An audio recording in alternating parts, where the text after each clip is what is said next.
The aim of the practical is to perform different psychrometric processes. Sensible heating.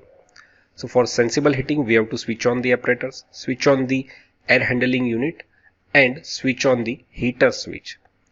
This time we do not need to switch on the compressor input because we want to heat the inlet air. So we have to switch on the heater switch.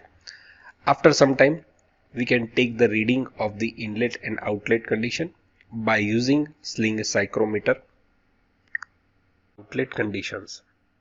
So this is how we can take readings of dBT and WBT at the inlet. Note down this dBT and WBT. Same procedure for the outlet condition.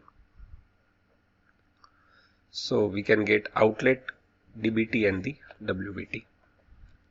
In sensible cooling, obviously we will get less dBT at the outlet as compared to the inlet.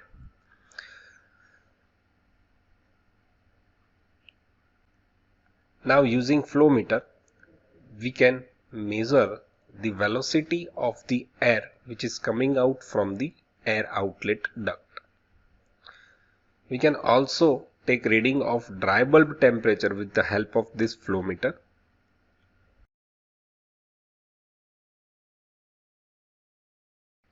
Now let's do the calculation for the sensible heating process.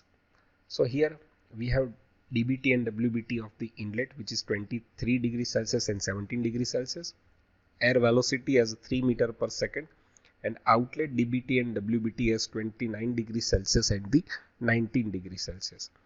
So we can calculate mass flow rate of the air by rho AV. Rho is a density of the air, A is the area of the duct, V is the velocity of the air.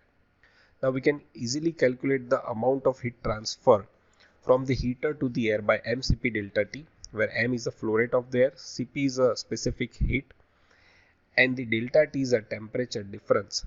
So by temperature difference of the dBT, dry bulb inlet temperature as well as dry bulb outlet temperature. So by this equation, we will get 1.125 kilowatt.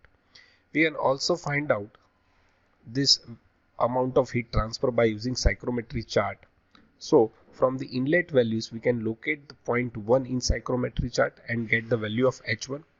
Similarly, from the outlet dBT and WBT value, we can locate point 2 in the psychrometry chart, and from that chart we can get the value of H2.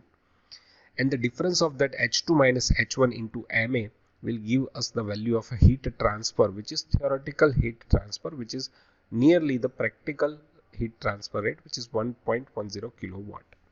So this is how sensible heating process takes place in the air conditioning test rig.